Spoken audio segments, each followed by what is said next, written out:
Welcome back everyone. I am your educator Swamya. आज मैं आपसे डिस्कस करने वाली हूँ हिस्ट्री का सिलेबस, यानी कि आप कौन कौन से ऐसे टॉपिक्स पढ़ के जाइए ताकि आप CUET 2022 का जो आपका एग्जाम होने वाला है उसमें हिस्ट्री से रिलेटेड जितने भी क्वेश्चंस होंगे वो आप सही से अच्छे से टैकल कर पाएंगे। तो आज हम डिस्कस करने वाले हैं कि आपको कैसे स्टार्ट करना है और कहां से हिस्ट्री का सिलेबस पढ़ना स्टार्ट करना है। Okay, so first of all, I would like to introduce myself. I am your educator Swamya. I am currently pursuing my Masters of Arts in English. I have done my graduation from Punjab University, Chandigarh in BA and B.Ed. Apart from that, starting off with our very first topic, जो कि है आपकी NCERT book का सबसे first chapter, which is Bricks, Beads and Bones. तो अब यहाँ पे क्वेश्चन अराइज होता है कि ये जो हड़प्पन सिविलाइजेशन वाला हमारा चैप्टर है, इसमें से आपको कौन कौन से ऐसे टॉपिक्स रीड करके ही जाने हैं, ठीक है, यानी कि आप किसी अंडर एनी गिवन सर्कमस्टांस इन टॉपिक्स को मिस नहीं करोगे, ठीक है। सबसे पहले तो आपकी बुक में जो इंट्रोडक्शन हुआ है इस चैप्टर का वो हुआ है थ्रू हड़प्पन सील। तो भाई आपको पता होना चाहिए एक या दो लाइन में कि हड़प्पन सील क्या थी, ठीक है, उसको किस टाइप का वो आर्टिफैक्ट था, ठीक है, और वो किस लिए यूज होती थी, जैसे कि लॉन्ग डिस्टेंस ट्रेड के लिए यूज होती थी, है ना, आइडेंटिटी बताती थी। तो ये सारी चीजें आपको पता होनी चाहिए। तो ये वाला टॉपिक पढ़ के जाओगे आप। उसके बाद आपको आर्कियोलॉजिकल एविडेंसेस पढ़ने। आर्कियोलॉजिकल एविडेंसेस कौन से थे? ऐसे एविडेंसेस जो हड़प्पन साइट से हमारे आर्कियोलॉजिस्ट को मिले थे, जैसे कि पॉटरी, ठीक है, पॉट्स हो गए, ज्वेलरी हो गई, ठीक है, इसके अलावा और क्या था, सील्स हो गई, ठीक है, हाउसेस, पॉट्स, बर्न्ट ब्रिक्स, ये सब किसके अंडर आता है? ये सब आता है हमारे आर्कियोलॉजिकल एविडेंस के डोमेन के अंदर। तो आपको पता होना चाहिए कि हड़प्पन साइट से, कहां से, हड़प्पन साइट से हमारे जो आर्कियोलॉजिस्ट थे उनको कौन कौन से ऐसे एविडेंसेस मिले थे जिसकी वजह से उनको सिविलाइजेशन की एग्जिस्टेंस के बारे में पता लगा। क्लियर हो गया। उसके बाद very very important is your time period of the Harappan civilization, जो कि आपकी एनसीईआरटी बुक में गिवन है 3300 BCE टू 1300 BCE, और जो आपका मैच्योर हड़प्पन पीरियड है वो आता है 2600 टू 1900 BCE के बीच में। BCE की फुल फॉर्म क्या है? Before the common era. Clear है इतना? चलिए जी। उसके बाद आपको पढ़ना है सबसिस्टेंस स्ट्रैटेजीज। सबसिस्टेंस स्ट्रैटेजीज का मतलब क्या है? उनकी डाइटरी प्रैक्टिसेस, वो लोग क्या कंज्यूम करते थे, जो हड़प्पन सिविलाइजेशन के दौरान जो हड़प्पन लोग थे वो लोग क्या खाते पीते थे, उनकी कंजम्पशन प्रैक्टिसेस कैसे थी। जैसे कि इसमें नेम्स हैं कुछ एनिमल्स के, और जैसे कि गारियल हो गया, ठीक है, बोर हो गया। इसके अलावा कुछ प्लांट्स के भी नेम्स इसमें गिवन है, और कुछ आई वुड से जैसे कि वीट हो गया, राइस हो गया, ठीक है। इसके अलावा आपको पढ़ना है मोहनजोदाड़ो के बारे में, ठीक है, जो कि लोअर टाउन और सिटाडल में डिवाइडेड था। उसके बाद आपको ड्रेनेज सिस्टम पढ़ना है, जो कि ग्रिड पैटर्न में था। कौन से पैटर्न में था? ग्रिड पैटर्न में ड्रेनेज सिस्टम वहां का बना हुआ था, ठीक है। उसके बाद आपको पढ़ना है डोमेस्टिक आर्किटेक्चर। डोमेस्टिक आर्किटेक्चर मतलब घरों की कंस्ट्रक्शन कैसी हुई थी, हाउसेस कैसे थे, ठीक है, किस वे में थे, कि भाई वो डायरेक्ट व्यू नहीं देते थे, ठीक है, विंडोज नहीं होती थी। तो इस टाइप के जो की पॉइंट्स हैं ये आपको याद रखने हैं। फिर आपको पढ़ना है अबाउट दी सिटाडल, ठीक है। सिटाडल मतलब किला, जहां पे कौन रहता था? किंग, और जहां पे एग्जिस्ट करता था हमारा ग्रेट बाथ। क्या एग्जिस्ट करता था? Great bath. उसके बाद आपको पढ़ना है लोअर टाउन, और वहां पे कौन लोग रहते थे, और ग्रेट बाथ और उसके फीचर्स आपको पढ़ने हैं। क्या थे ग्रेट बाथ के फीचर्स? कि भाई ये एक रेक्टेंगुलर टैंक था, ठीक है, इसके आसपास कोर्टयार्ड था। उसके बाद इसमें जाने के लिए दो फ्लाइट्स थी, यानी कि सीढ़ियां थी, एक नॉर्थ में एक साउथ में, जो कि टैंक के अंदर लीड करती थी। टैंक को जिप्सम, मोटार ऑफ जिप्सम का यूज करके वाटर टाइट बनाया गया था और उसके आसपास ब्रिक्स लगाई गई थी। उसके बाद आपको पढ़ना है लग्जूरियस आइटम्स कौन कौन से एग्जिस्ट करते थे, सेंटर्स ऑफ प्रोडक्शन कौन कौन से थे। सेंटर्स ऑफ प्रोडक्शन मतलब जहां पे प्रोडक्शन करी जाती थी अलग अलग मटेरियल्स की।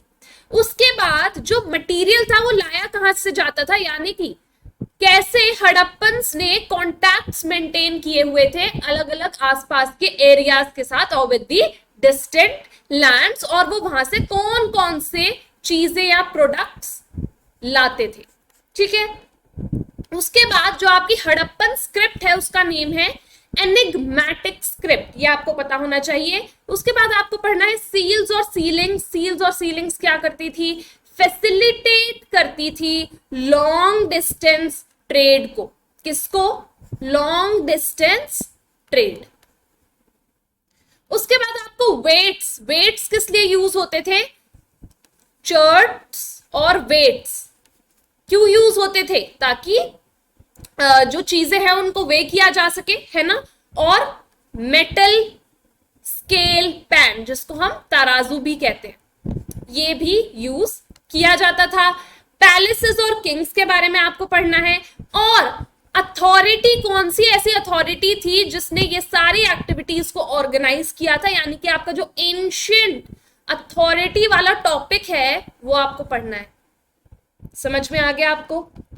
उसके बाद ये हड़प्पन सिविलाइजेशन कैसे एंड हुई, इसके कुछ रीजंस हैं, जैसे कि डिफॉरेस्टेशन का एक रीजन दिया है, आर्यन इन्वेजन का एक रीजन दिया है ना। ये सारे जितने भी रीजंस हैं ये आपको पता होने चाहिए, that contributed towards the end of the Harappan civilisation.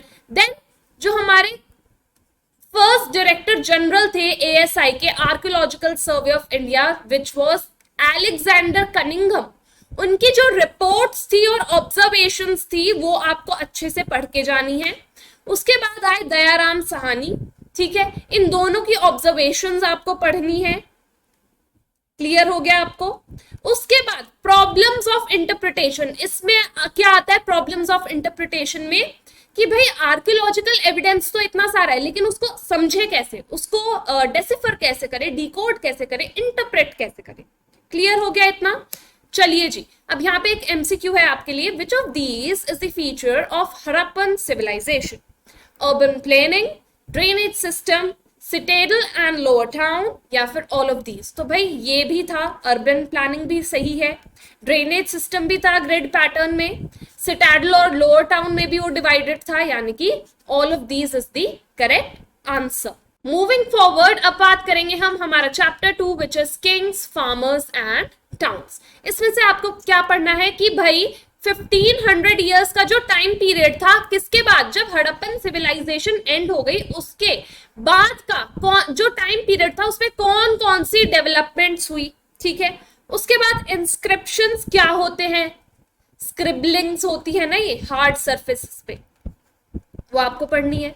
16 mahajanapadas के जो नेम है उसमें से 16 में से कुछ आपकी एनसीईआरटी बुक में गिवन है, ठीक है, जैसे कि मगध, वज्जी, ठीक है, तो इन सबके नेम्स आपको पढ़ने हैं, कुरु।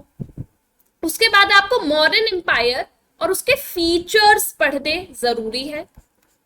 फाउंडर कौन थे मॉडर्न एम्पायर के, पता होना चाहिए आपको। उसके बाद आता है आपका टाउन्स एंड ट्रेड वाला टॉपिक, जो डायरेक्टली आपकी एनसीईआरटी बुक में गिवन है, वो आप एक बार रीड करेंगे। और कॉइन्स एंड किंग्स, यानी कि इकोनॉमी कैसे चलती थी during the time of modern empire. ठीक है, तो मॉडर्न एम्पायर के टाइम पे कि कौन कौन से कॉइन्स थे, गोल्ड थे, सिल्वर थे, ठीक है, कैसे कॉइन्स थे, कौन उनको बनाता था और कौन उनको इशू करता था, इशूइंग अथॉरिटी कौन थी, ये आपको पता होना चाहिए। इसके अलावा very very important topic is your inscriptions वाला टॉपिक, जिसमें इंस्क्रिप्शंस की डेफिनेशन भी बॉक्स के अंदर आपको गिवन है आपकी बुक में।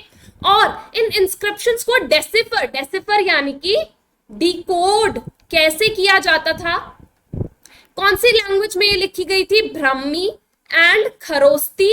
क्या है ये इनकी स्क्रिप्ट है, क्या है, स्क्रिप्ट है, ठीक है। सो ब्रह्मी एंड खरोस्ती स्क्रिप्ट में ये लिखी गई थी। तो भाई इन दोनों स्क्रिप्ट को डेसिफर कैसे किया गया और किसने किया था, ठीक है। यहाँ पे एक एमसीक्यू है, what are the big rocks kept on the burial in central and south India called. अब सेंट्रल और साउथ इंडिया में बरियल्स के ऊपर बड़ी बड़ी रॉक्स रखी गई होती है, उनको क्या बोलते हैं? Northern black polished where, pillars, boulders या मेगालिथ्स। तो भाई अगर आपने चैप्टर अच्छे से पढ़ा है तो आपको पता होगा उनको कहा जाता है मेगालिथ्स। चलिए जी, अब बात करेंगे हमारे नेक्स्ट चैप्टर की, which is kinship, caste and class. इसमें आपको क्या पढ़ना है? इसमें बुक की स्टार्टिंग हुई है with the critical edition of Mahabharata, ठीक है। तो भाई ये क्रिटिकल एडिशन क्या था, कैसे क्रिटिकली एनालाइज किया गया, कैसे क्रिटिकल एडिशन को प्रिपेयर किया गया, कितना टाइम इसमें लगा, ये सारी डिटेल्स आपकी एनसीईआरटी बुक में गिवन है, तो आपको पता होनी चाहिए। कौन कौन से चैप्टर्स थे उसमें, कितने चैप्टर्स थे महाभारत में, ठीक है, ये आपको रीड करना है। उसके बाद पैट्रिलिनी का कॉन्सेप्ट, कौन सा कॉन्सेप्ट? पैट्रिलिनी का कॉन्सेप्ट, द आइडियल ऑफ पैट्रिलिनी आपको पढ़ना जरूरी है। चलिए जी, तो भाई पैट्रिलिनी का मतलब क्या होता है? अपने डिसेंट को फादर की लाइन से ट्रेस करना, ठीक है। और इसका ऑपोजिट क्या है? मैट्रिलिनी, यानी कि अपने डिसेंट को मदर की लाइन से ट्रेस करना। उसके बाद आपको 8 फॉर्म्स ऑफ मैरिजेस गिवन है, वो 8 फॉर्म्स ऑफ मैरिजेस वाला बॉक्स आपको पढ़ना जरूरी है, जिसमें टाइप्स ऑफ मैरिजेस आपको गिवन है। उसके बाद आता है डिवाइन ऑर्डर। डिवाइन ऑर्डर में क्या आता है? डिवाइन ऑर्डर में आती है डिवाइन विल।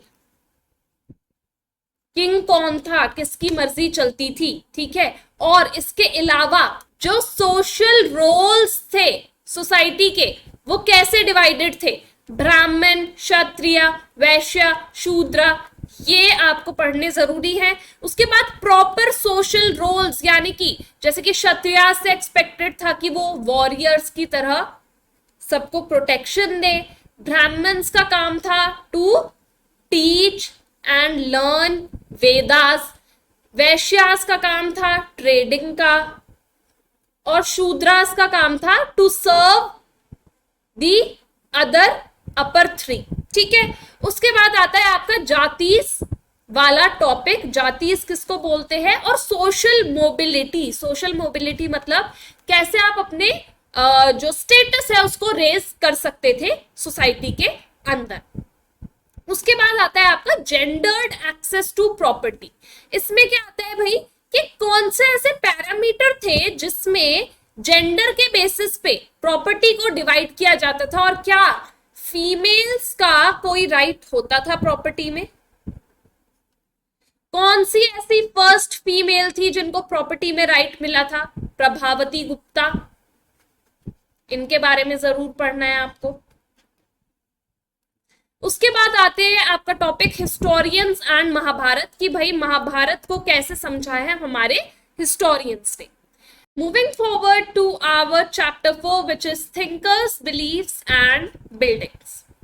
इसमें आपको पढ़ना है अबाउट सांची, सांची स्तूप के बारे में, सिग्निफिकेंस उसकी, ठीक है। उसके अलावा इसको कब बनाया गया और इसमें क्या क्या चीजें रखी गई थी, ठीक है। उसके अलावा इसके आसपास स्टोन रेलिंग क्यों है, उसकी क्या सिग्निफिकेंस है, वो क्या डिपिक्ट करती है, ठीक है। उसके अलावा हु बिल्ट द कॉम्प्लेक्स और पेड फॉर इट्स कंस्ट्रक्शन, किसने इसको बनाया था। सैक्रिफिशियल ट्रेडिशन के बारे में आपको जरूर पढ़ना है, वेरी इंपॉर्टेंट, जिसमें आते हैं आपके यजनास, कि भाई सैक्रिफाइसेस क्यों दिए जाते थे, ठीक है। और कौन कौन से गॉड्स एंड गॉडेसेस के लिए ये किए जाते थे, और इनके पीछे का क्या रीजन था, जैसे कि longevity of life, for the birth of sons, है ना। चलिए, then how Buddhist text were prepared and preserved, कि कैसे बुद्धिस्ट टेक्स्ट को प्रिपेयर किया गया, जिसमें आपका त्रिपिटका आता है,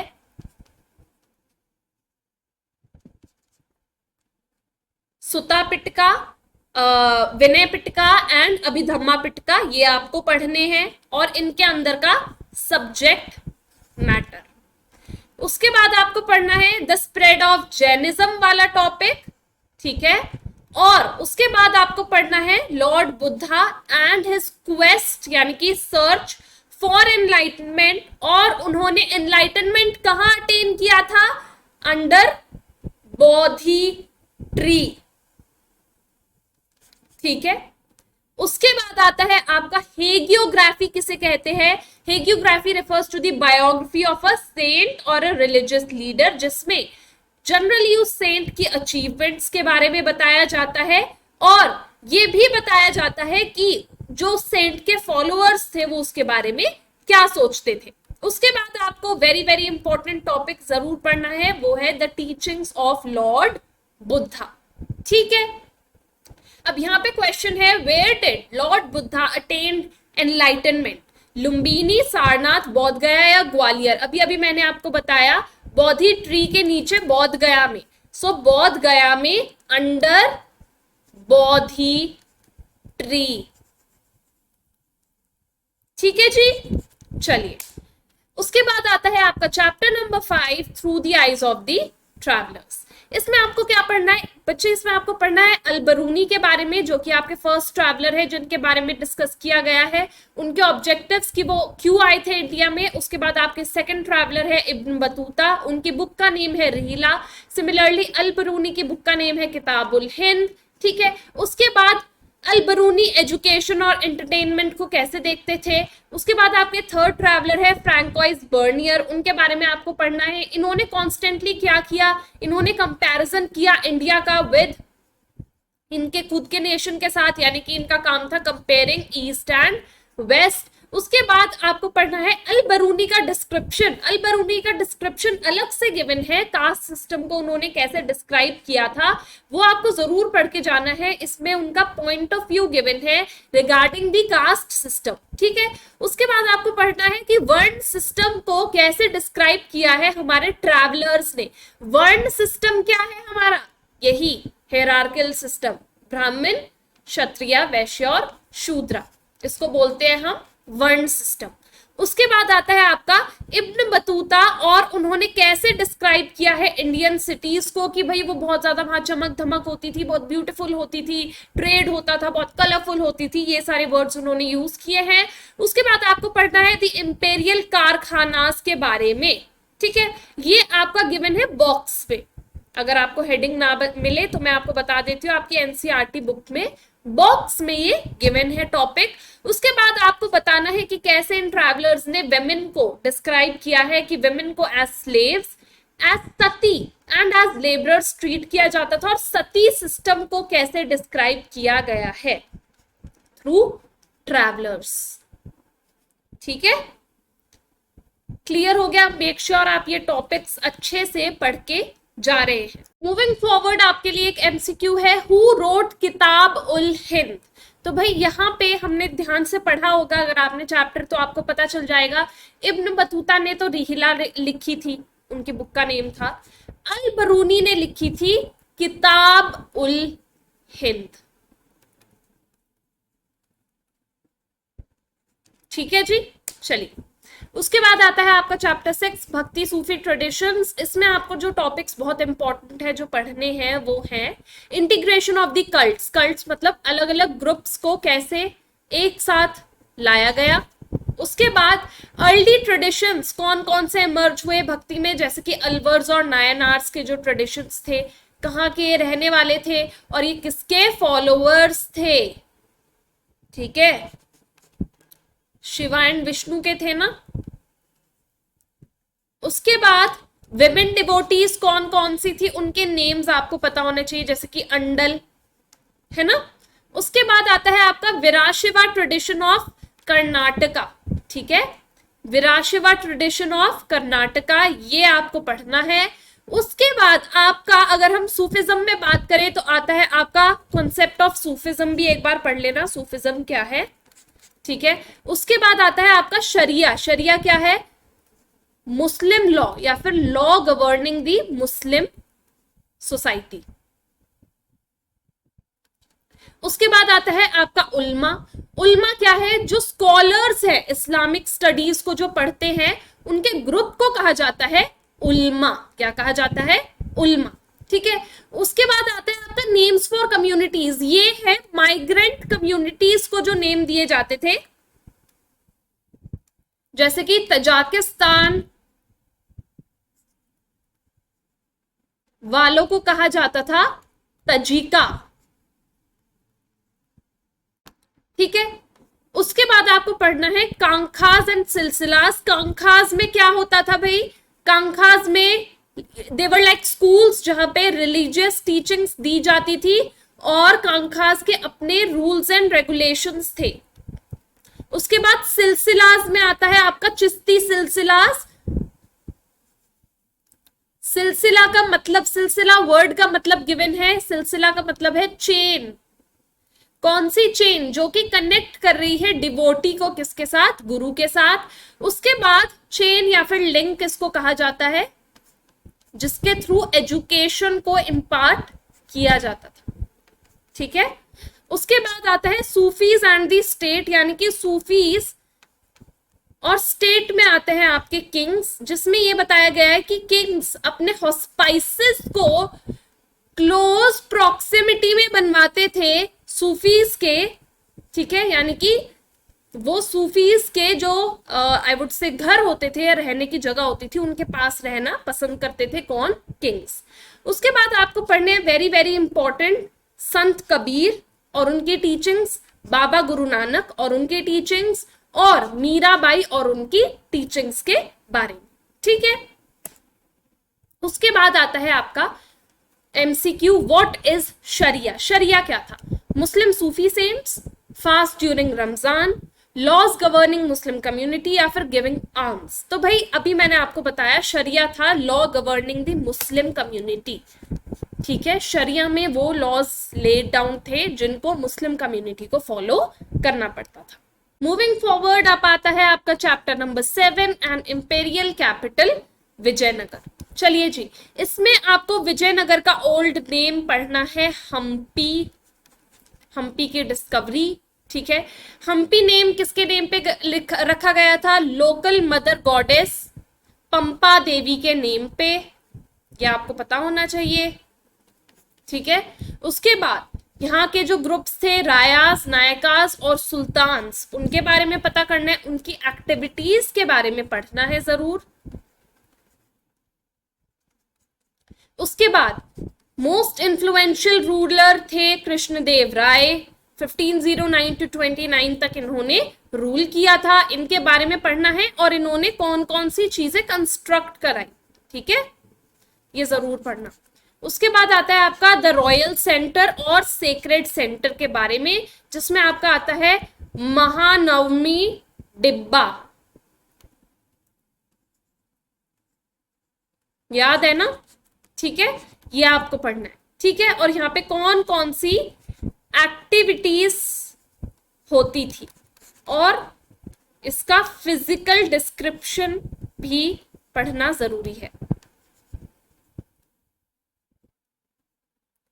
चलिए जी, moving forward, another name for Vijayanagar city was Fatehpur Sikri, Hampi, Hastinapur या नंगलापुरम।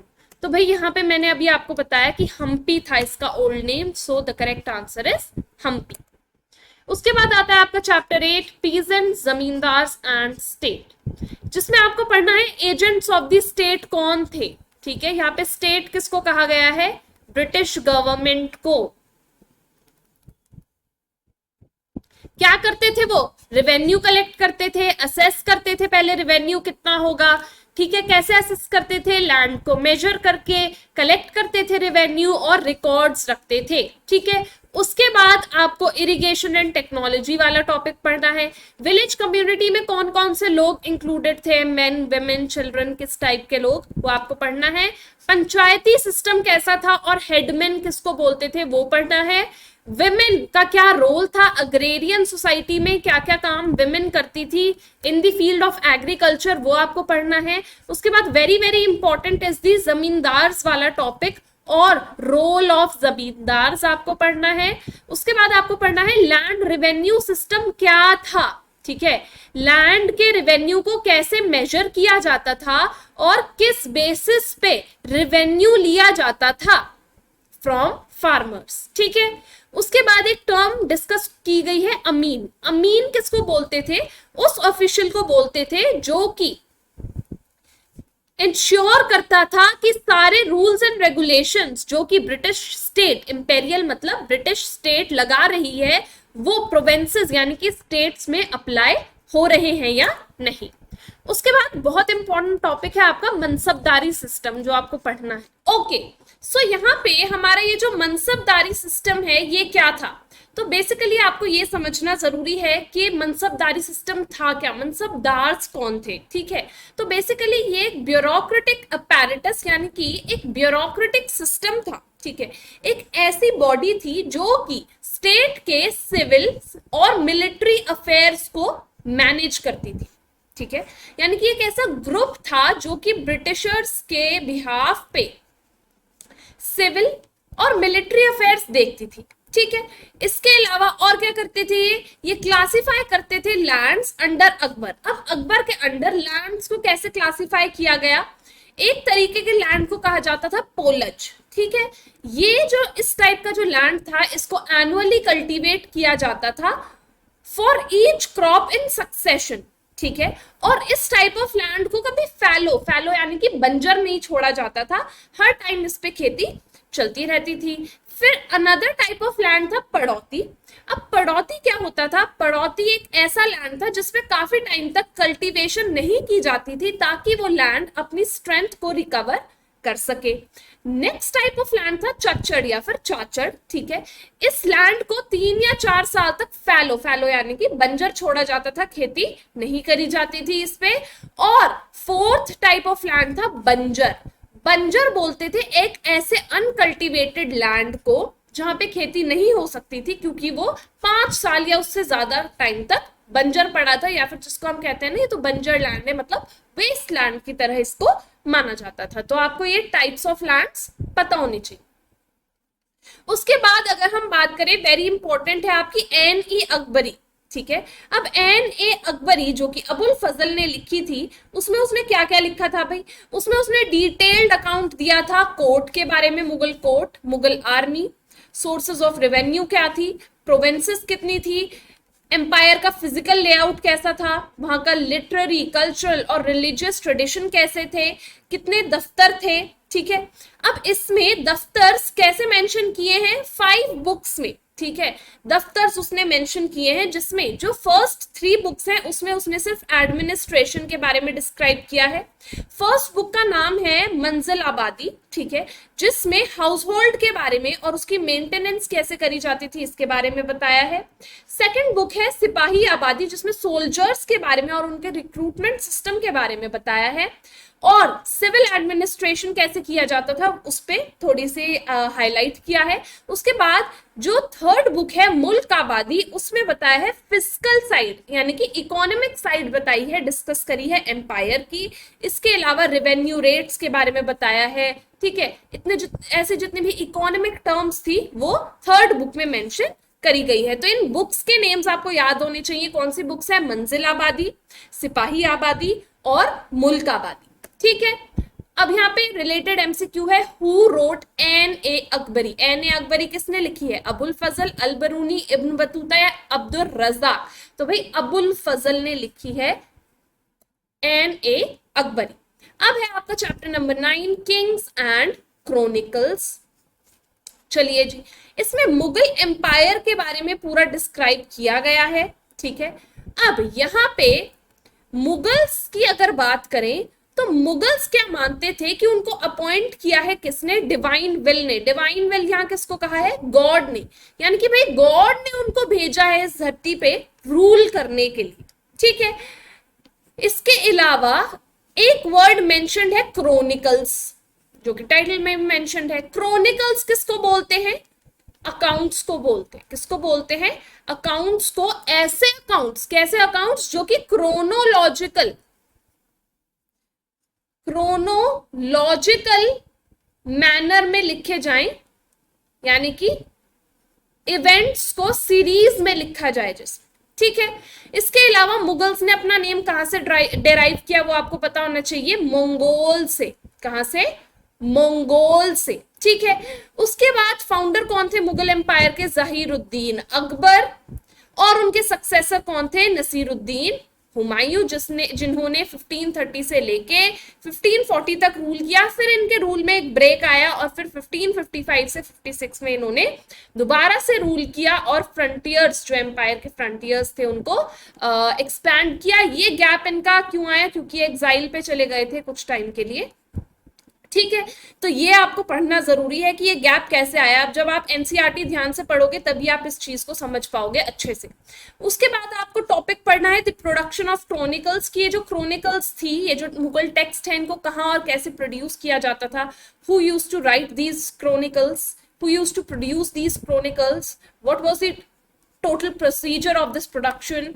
Then the Akbarnama and Badshahnama क्या थी, ठीक है, किसकी प्रेज में इनको लिखा गया, ठीक है। उसके बाद आपको पढ़ना है how Mughal kingdom acted as a unifying force. इसमें क्या आएगा भाई? इसमें आएगी डाइवर्सिटी कितनी थी भाई मुगल किंगडम में। अलग अलग डाइवर्स बैकग्राउंड्स के लोग तो रहते थे लेकिन तब भी सब में यूनिटी थी, यानी कि एक बड़े से अम्ब्रेला की तरह वर्क करता था मुगल एम्पायर, जिसके शेड के अंदर सब लोग खुशी खुशी रहते थे। उसके बाद आता है आपका the Mughal courts. Mughal courts कैसे थे और कोर्ट का फिजिकल लेआउट। फिजिकल लेआउट में क्या आता है कोर्ट के, कि भाई किंग के साथ क्लोज प्रॉक्सिमिटी में कौन बैठता था, किंग से थोड़ा दूर कौन बैठता था। एक्सिस मुंडी ऐसी टर्म्स आएंगी।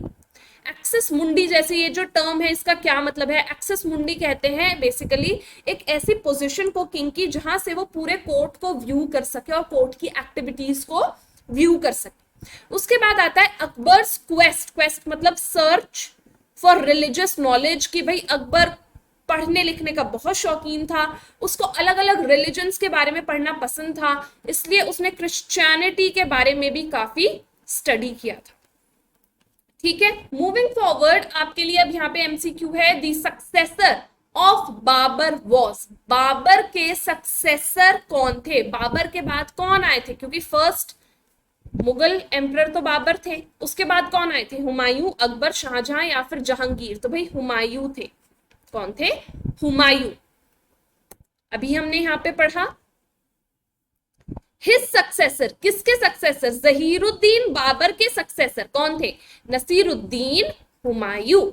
क्लियर हो गया? चलिए जी, नेक्स्ट है आपका chapter 10 colonialism and the country side. इसमें आपको पढ़ना है बंगाल की थोड़ी सी हिस्ट्री दी है यहाँ पे कि कैसे ब्रिटिशर्स बंगाल में आए, उस टाइम पे वहां का क्या सिस्टम चल रहा था एग्रीकल्चर का, ये आपको पढ़ना है। और जमींदार की क्या पावर थी वहां पे, ये आपको पढ़ना है। उसके बाद प्रॉब्लम ऑफ अनपेड रेवेन्यू, कि भाई पीजेंट्स के ऊपर रेवेन्यू पाइल अप होता चला गया और वो पे बैक नहीं कर पा रहे थे, तो वो ऐसी सिचुएशन में कैसे फंस गए, ये आपको पढ़ना है, ठीक है। और जमींदार डिफॉल्ट क्यों कर रहे थे पेमेंट्स पे, कि भाई पीजेंट जमींदार को पैसे नहीं दे रहे थे और आगे जमींदार ब्रिटिशर्स को पैसे नहीं दे पा रहे थे, तो ऐसा क्यों हो रहा था? वाई जमींदार डिफॉल्टेड ऑन दी पेमेंट्स, ठीक है। उसके बाद आपको ये वाला टॉपिक पढ़ के देखना, this is very important and this is very interesting as well, तो पढ़ते हुए तुम्हें काफी मजा आने वाला है। उसके बाद आपको पढ़ना है द राइज ऑफ जोतेदार्स, की एक न्यू कम्युनिटी, जमींदार तो थे ही, इनके चैलेंजर्स बन के आ गए थे कौन? जोतेदार्स। कौन आ गए थे? जोतेदार, जो कि काफी ज्यादा पावरफुल थे, किससे डरते नहीं थे, ठीक है, काफी ज्यादा माइटी थे, तो इनके बारे में पढ़ना है आपको। उसके बाद आपको very important east India company के बारे में फुल फ्लेजेड वे में पढ़ना है। ईस्ट इंडिया कंपनी के कुछ फीचर्स भी आपको पढ़ने हैं और कुछ पर्सन्स के नेम, जो इनके ऑफिसर्स थे, उनके नेम्स आपको याद रखने हैं, ठीक है। उसके बाद आते हैं संथल। संथल्स कौन थे? पहाड़ियास थे। कौन थे? पहाड़ियास, पहाड़ों में रहने वाले, ठीक है। तो इनके बारे में आपको पढ़ना है। How did Santhals reach the Rajmahal hills. ये राजमहल हिल्स कैसे पहुंच गए और क्यों पहुंचे, वाई, क्या रीजन था इनका, ठीक है। उसके बाद ऐसी कुछ टर्म्स हैं, और जो आपकी बुक में जितने भी pink boxes, yellow boxes given है, उन बॉक्सेस को जरूर पढ़ना क्योंकि उनमें टर्म्स गिवन होती है, जैसे कि साहूकार। साहूकार कौन होता है? साहूकार इज अ पर्सन और someone who acted as both a money lender and a trader. Sahukar किसको बोलते थे? जो ब्रिटिशर्स के टाइम में मनी लेंडर भी होता था, मनी लेंड किसको करता था? वो पीजेंट्स को, ठीक है, और ट्रेडर भी होता था, खुद ट्रेडिंग भी करता था, बेसिकली मर्चेंट होता था। Then what were the hill folks known as? Hill folks को क्या बोलते थे? डीकूस, रियोट, संथल्स या पहाड़ियास? तो अभी मैंने बताया हिल फोक्स को कहते थे पहाड़ियास। क्या कहते थे? पहाड़ियास। ठीक है, चलिए जी, नेक्स्ट है आपका chapter number 11 rebels and the Raj, जिसमें आपको पढ़ने हैं रिबेल्स के बारे में। कौन थे रिबेल्स भाई? कौन थे ये रिबेल्स? तो यहाँ पे देखते हैं, हमें पढ़ना है म्यूटिनी की सबसे पहले डेफिनेशन, वेरी इंपॉर्टेंट। म्यूटिनी क्या था? एक ऐसा कलेक्टिव डिसोबीडियंस, ठीक है, का एक्ट, ठीक है, जिसमें रूल्स एंड रेगुलेशंस जो कि ब्रिटिश गवर्नमेंट ने फॉर्म करी थी उनको तोड़ दिया था। किसने? जो लोग रिबेल कर रहे थे, रिबेल्स ने, ठीक है। उसके बाद रिवोल्ट किसको कहते हैं? एक ऐसा रिबेलियन जिसमें जो लोग हैं वो रूलिंग अथॉरिटी या जो रूलिंग पावर, जैसे उस टाइम पे ब्रिटिश पावर थी, उसी के अगेंस्ट हो जाए, ठीक है। तो ये जो वर्ड है रिवोल्ट और रिबेलियन, ये एक जैसे से ही है, सिनोनिम्स है एक दूसरे के, ठीक है। इसके अलावा आपको क्या पढ़ना है? पैटर्न ऑफ म्यूटिनी क्या था, कि भाई उन्होंने जो सिपॉइज थे, I was forgetting this term, जो सिपॉइज थे उन्होंने म्यूटिनीज कैसे शुरू करी, ठीक है, कैसे प्लानिंग करी उन्होंने कि ब्रिटिशर्स के अगेंस्ट हम जाएंगे, फर्स्ट मूव क्या था उनका, कैसे वो आपस में कम्युनिकेट करते थे। एक हेडिंग है आपके उसमें, लाइंस ऑफ कम्युनिकेशन क्या थी उनकी, लाइंस ऑफ कम्युनिकेशन करके एक हेडिंग है, जरूर पढ़ना उसको। उसके बाद यहाँ पे क्वेश्चन है, the pattern of mutinies and the pieces of evidence that suggest some sort of planning and coordination raise central crucial questions, how were the plans made. Again वही लाइंस ऑफ क्वेश्चन पे ये आ गया है question कि ये plans, ये discussions जो वो आपस में करते थे ब्रिटिश गवर्नमेंट के अगेंस्ट, वो कब करते थे, कैसे करते थे, ठीक है। तो इस पे क्वेश्चन बनता है। उसके बाद इन्हीं में से लीडर्स कौन थे और फॉलोअर्स कौन थे, और ये एक्चुअल में चाहते क्या थे, इनकी डिमांड्स क्या थी, रिबेल्स की डिमांड्स क्या थी। और वो जो कार्ट्रिजेस वाला एक पूरा एपिसोड है कि इनको एक रूमर फैल गया था कि काउ और पिग के फैट की कार्ट्रिजेस इनको दी जा रही हैं, तो वो वाला पूरा एपिसोड आपको पढ़ना जरूरी है कि कैसे फिर इन्होंने रिवोल्ट किया और क्वेश्चन किया ब्रिटिश गवर्नमेंट को, क्योंकि it was going against their religion, right. So ये वाला एपिसोड पूरा आपको पढ़ना है। और कैसे फिर ब्रिटिश गवर्नमेंट ने, जब इन्होंने फाइनली रिवोल्ट कर दिया, तो कैसे ब्रिटिश गवर्नमेंट ने इनके रिवोल्ट को सप्रेस किया, इनकी रिप्रेशन कैसे हुआ एंड ऑल दैट एक्टिविटी। ये पूरा एक आई वुड से एक पूरा इनका एपिसोड है जो नरेटेड है आपकी एनसीईआरटी में, तो वो एक बार आप जरूर पढ़ के जाएंगे, ठीक है। चलिए जी, so why were the sepoys discontented? Discontented मतलब नाराज, दुखी क्यों थे विद द ब्रिटिश? अब्यूज और physical violence, racial discrimination, less pay as compared to the British counterparts, या फिर ऑल ऑफ द अबव। तो भाई ये सभी रीजन सही है। ब्रिटिशर्स उनको अब्यूज करते थे, फिजिकली मारते पीटते थे, रेशियल डिस्क्रिमिनेशन होता था, उनको ब्लैक्स कह के ट्रीट किया जाता था इंडियंस को, और as compared to British counterparts, British colleagues जो इंडियंस थे उनको लेस पेमेंट दी जाती थी। So all of the above is the correct answer. उसके बाद आता है जी आपका चैप्टर नंबर 12 कॉलोनियल सिटीज, जिसमें आपको पढ़ना है the concept of urbanisation, planning and architecture, ठीक है। अब इसमें आपके जो इंट्रोडक्शन है उसमें इंट्रो में ये बताया गया है कि आप 3 बिग सिटीज के बारे में पढ़ेंगे, मद्रास, चेन्नई, जिसको आप बोलते हैं कैलकाटा या फिर कोलकाता या फिर बॉम्बे और मुंबई, ठीक है। अब ये आपको बताना है कि ये जो 3 सिटीज हैं ये इंपॉर्टेंट सेंटर्स ऑफ प्रोडक्शन कैसे बन गई, कि क्या यहाँ पे प्रोड्यूस होता था, और ये पोर्ट सिटीज थी तो कैसे इनको फायदा होता था, ठीक है। They became important centres for trade due to economic activities of English East India company. Port cities होने के कारण यहाँ पे ट्रेड इजीली हो पाता था, इंपोर्ट एक्सपोर्ट बहुत ज्यादा होता था। कॉलोनियल रिकॉर्ड्स और अर्बन हिस्ट्री वाला ये टॉपिक आपको पढ़ना है कि हमें ये सब कहाँ से पता चला है, ठीक है। तो कॉलोनियल रिकॉर्ड से पता चला है भाई, और अर्बन हिस्ट्री वाला टॉपिक, फिर टाउन प्लानिंग किस मैनर में होती थी, और उस टाइम जो घरों के आर्किटेक्चर थे वो कैसे थे, क्योंकि उस टाइम पे तो आर्किटेक्चर सारा ब्रिटिशर्स ने अपने अकॉर्डिंग बना लिया था तब तक, ठीक है। उसके बाद 3 मेजर सिटीज जो आपकी मैंने बताई, मेड्रास, कैलकाटा और बॉम्बे, इनके बारे में आपको डिटेल में अच्छे से स्टडी करना है। अलग अलग सेक्शन में आपकी एनसीईआरटी में इनके बारे में बताया गया है कि ये किसके ट्रेडिंग हब्स थे, क्या क्या चीजें यहाँ पे होती थी, क्या क्या एक्टिविटीज यहाँ पे करी जाती थी, ठीक है। उसके बाद आपके लिए एमसीक्यू है, why did people from rural areas flock to the cities, लोग गांव से शहर में क्यों आते थे, एजुकेशन के लिए, एंटरटेनमेंट के लिए, एम्प्लॉयमेंट के लिए, या फिर एग्रीकल्चर के लिए। तो भाई कहीं ना कहीं आपको लगेगा मैम सारी रीजन सही है, लेकिन मेजर रीजन था यहाँ पे भाई एम्प्लॉयमेंट के लिए, जॉब ढूंढने, ठीक है, in search of new employment opportunities. चलिए जी, उसके बाद आता है आपका chapter number 13, Mahatma Gandhi and the nationalist movement, जिसमें सिविल डिसोबीडियंस मूवमेंट वाला टॉपिक आपको पढ़ना है, ठीक है, जिसमें आती है आपकी ये जो टॉपिक स्टार्ट है या चैप्टर स्टार्ट है गांधी जी की इनिशियल एक्टिविटीज से स्टार्ट है, जब वो 1915 में आए और 1948 तक उन्होंने कौन कौन सी एक्टिविटीज कैरी आउट करी, कौन कौन से ऐसे मेजर मूवमेंट्स करे, ठीक है, वो कैसे एक लीडर बने। द मेकिंग ऑफ महात्मा में क्या आता है, how he became a leader, leader कैसे बने, और महात्मा टाइटल उनके नाम के आगे कैसे लग गया, क्योंकि महात्मा तो हम किसको बोलते हैं, किसी बहुत ही सुपर ह्यूमन को बोलते हैं हम महात्मा, तो उसको उनको सुपर ह्यूमन की तरह कैसे लोग ट्रीट करने लगे, ऐसा उन्होंने क्या किया था।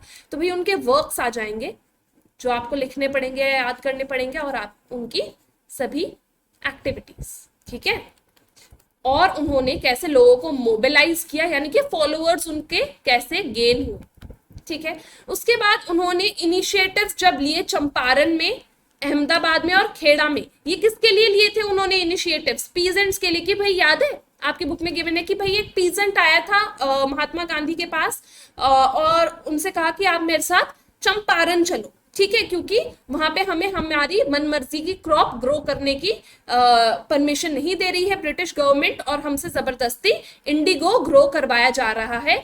तो फिर गांधी जी ने जब ये मूवमेंट स्टार्ट किया, वो आपको पूरा अच्छे से पढ़ना है। उसके बाद आपका नेक्स्ट मूवमेंट आता है रोलेट एक्ट के अगेंस्ट, जो महात्मा गांधी ने मूवमेंट स्टार्ट किया था, और रोलेट एक्ट था क्या, ठीक है, रोलेट एक्ट आपको पढ़ना है कि रोलेट एक्ट में क्या क्या आता है। उसके बाद आपको पढ़ना है खिलाफत मूवमेंट, किसने इसको स्टार्ट किया, और सॉल्ट सत्याग्रह। सॉल्ट सत्याग्रह में क्या था कि भाई जब सॉल्ट की मोनोपोली किसके पास आ गई थी, ब्रिटिश गवर्नमेंट के पास आ गई थी जब सॉल्ट की मोनोपोली, और ये कह दिया था ब्रिटिश गवर्नमेंट ने कि कोई भी अपने घर में कंज्यूम करने लायक भी सॉल्ट नहीं बनाएगा, ब्रिटिश जो राशन शॉप्स हैं वहीं से आपको सॉल्ट मिलेगा। तो ये जो सॉल्ट मोनोपोली थी, इसके अगेंस्ट सॉल्ट सत्याग्रह किया था महात्मा गांधी ने, और उन्होंने खुद दांडी मार्च किया था सॉल्ट लॉ को ब्रेक करने के लिए। क्या किया था उन्होंने, दांडी मार्च किया था, किस लिए, ऑपरेसिव सॉल्ट लॉ को ब्रेक करने के लिए, बाय मेकिंग अ फिस्टफुल, ये टर्म मैं आपकी एनसीईआरटी में से ही बोल रही हूँ सारी, फिस्टफुल ऑफ सॉल्ट। तो जब आप एनसीईआरटी पढ़ेंगे आपको पता होना चाहिए ये सब हुआ था। उसके बाद आता है आपका फाइनली, जब गांधी जी ने एक मास मूवमेंट स्टार्ट कर दिया था, इसको एक मास मूवमेंट में कन्वर्ट कर दिया था, क्योंकि सॉल्ट सत्याग्रह सक्सेसफुल हो गया था, तो आया था आपका क्विट इंडिया मूवमेंट, ठीक है। अब इससे रिलेटेड आपके लिए एक एमसीक्यू है, which was the first mass movement against the British India, quit India movement, खिलाफत, सिविल डिसोबीडियंस, स्वदेशी मूवमेंट, या फिर सॉल्ट सत्याग्रह। तो भाई ये जो सॉल्ट लॉ ब्रेक हुआ था, this was the first mass movement against British India. और इसको सत्याग्रह क्यों कहा है, क्योंकि ये नॉन वायलेंट था, ये भी आपको पता होना चाहिए कि गांधी जी ने कहा था हम अपना मूवमेंट नॉन वायलेंट रखेंगे। उसके बाद आता है आपका chapter 14, understanding partition, politics, memories and experiences, जिसमें सबसे पहले कहा है कि पार्टीशन या हॉलोकॉस्ट। हॉलोकॉस्ट किसको बोलते हैं, मास नंबर ऑफ किलिंग, ठीक है। तो क्या आपके हिसाब से पार्टीशन का प्रोसीजर सिर्फ पार्टीशन था या फिर वो एक हॉलोकॉस्ट था, ठीक है, तो इस पे आपको आई वुड से ये हाई ऑर्डर थिंकिंग स्किल्स वाले क्वेश्चन है, तो आपको अच्छे से करने पड़ेंगे। उसके बाद why and how did partition happen, तो आपको रीजंस पता होने चाहिए, और पार्टीशन हुआ कैसे, हाउ डिड पार्टीशन हैपन, ये वाला टॉपिक आपको पढ़ना है। उसके बाद आपको टर्म्स कुछ पढ़नी है, जैसे कि कम्युनलिज्म किसको कहते हैं, कि भाई रिलीजन के नेम पे, ठीक है, एक दूसरे को मार देना, जैसे कि उस टाइम पे हो रहा था कि हिंदू एंड मुस्लिम्स एंटी हो गए थे, ठीक है, तो रिलीजन के नेम पे एक दूसरे को मारना, ठीक है। सो कम्युनलिज्म का कॉन्सेप्ट। उसके बाद इफेक्ट्स क्या हुए पार्टीशन के, क्या आउटकम निकला, लोगों की लाइफ पे कैसे असर पड़ा पार्टीशन का। उसके बाद मेमोरीज ऑफ द पीपल, उसमें डिस्कस करी गई हैं आपकी बुक में लोगों की मेमोरीज, जो जिन्होंने फर्स्ट हैंड या सेकेंड हैंड एक्सपीरियंसेस को जिया है, उनकी क्या मेमोरीज थी, उनको उन्होंने पार्टीशन को किस वे में व्यू किया, उनको क्या क्या फेस करना पड़ा, ये सब आपको ध्यान में रखना जरूरी है, और उनके क्या एक्सपीरियंसेस थे, एक्सपीरियंसेस ऑफ द पीपल। अब यहाँ पे क्वेश्चन गिवन है, who was known as frontier Gandhi, very important question. Maulana Abul कलम, खान अब्दुल गफ्फार खान, शेख अब्दुल्ला, नवाब सलीमुल्ला। तो भाई खान अब्दुल गफ्फार खान को कहा जाता था फ्रंटियर गांधी, ठीक है। उसके बाद है आपका चैप्टर नंबर 15, लास्ट चैप्टर है आपका final chapter, framing the constitution of a new era. तो यहाँ पे हमारा जब हमें इंडिपेंडेंस मिल गई थी, उसके बाद ये डिसाइड हुआ कि भाई अब कंट्री को गवर्न करने के लिए एक ऐसा सिस्टम होना चाहिए, जो कि एक ऐसा कॉन्स्टिट्यूशन होना चाहिए जो कि हमारे जितने भी डाइवर्सिटी वाला ये जो पूरा नेशन है, इसमें जितने भी लोग हैं, सबकी नीड्स को सेटिस्फाई कर सके। तो अब ऐसा कॉन्स्टिट्यूशन बनाना आसान तो था नहीं, ठीक है। तो अब क्या हुआ, क्विट इंडिया स्ट्रगल से चैप्टर शुरू होता है कि भाई सबसे पहले आपका क्विट इंडिया स्ट्रगल जब खत्म हुई 1942 में, उसके बाद भारत को आजादी मिल गई, ठीक है। उसके बाद क्या बनी, हमारी कॉन्स्टिट्यूएंट असेंबली बनी कि भाई अब ये सारे डिसीजंस जो अब नेशन के फ्यूचर को लेके लिए जाने हैं, कि कहाँ बैठ के लिए जाए, तो भाई कैसे कॉन्स्टिट्यूएंट असेंबली बनाई गई। उसके बाद ऑब्जेक्टिव्स रेजोल्यूशन, ऑब्जेक्टिव्स रेजोल्यूशन में क्या है कि भाई कॉन्स्टिट्यूशन के जो ऑब्जेक्टिव्स होने चाहिए वो ले डाउन कैसे करे गए, उनके पीछे क्या रीजन था, कौन कौन इसमें इन्वॉल्व था। उसके बाद आती है आपकी the powers of the state, कि भाई कैसे सेंटर और स्टेट के बीच में पावर्स को डिवाइड किया जाएगा, स्टेट के पास कितनी पावर होगी और सेंटर के पास कितनी पावर होगी। उसके बाद कॉन्स्टिट्यूशन का रफ ड्राफ्ट कैसे प्रोवाइड हुआ, और उसमें 3 लिस्ट कौन सी मेंशन करी गई, कौन सी है हमारी 3 list, union list, state list and concurrent list. और इनका सब्जेक्ट मैटर आपको पता होना चाहिए, ये आई गेस आपके 9th क्लास में जो आपकी पॉलिटिकल साइंस की बुक है उसमें भी गिवन था, आई गेस ये आपकी 11th क्लास की बुक में भी गिवन है। चलिए जी, who was the president of the constituent assembly. So president कौन थे कॉन्स्टिट्यूएंट असेंबली के, जवाहरलाल नेहरू, बी.आर. अंबेडकर, डॉक्टर राजेंद्र प्रसाद या फिर सरदार पटेल। सो भाई doctor Rajendra Prasad was the president of the constituent assembly. So with this we come to an end of our today session. आज के session में मैंने आपको बताया कि कौन से ऐसे टॉपिक्स हैं हिस्ट्री में जो आपको पढ़ के जाने हैं चैप्टर वाइज। आई होप आपने मेरे साथ मार्क कर लिए होंगे वो टॉपिक्स, और अब आप अपने एग्जाम्स की प्रिपरेशन अच्छे से स्टार्ट कर सकते हैं। फोकस करके पढ़ाई करना शुरू कर दो। You can join our learn करो the live learning app for all the free and paid batches, and as well you can join our telegram channel for all the latest updates, and the number for inquiry is reflected on the screen. And now I shall see you in the next class. Till then, take care. Bye bye.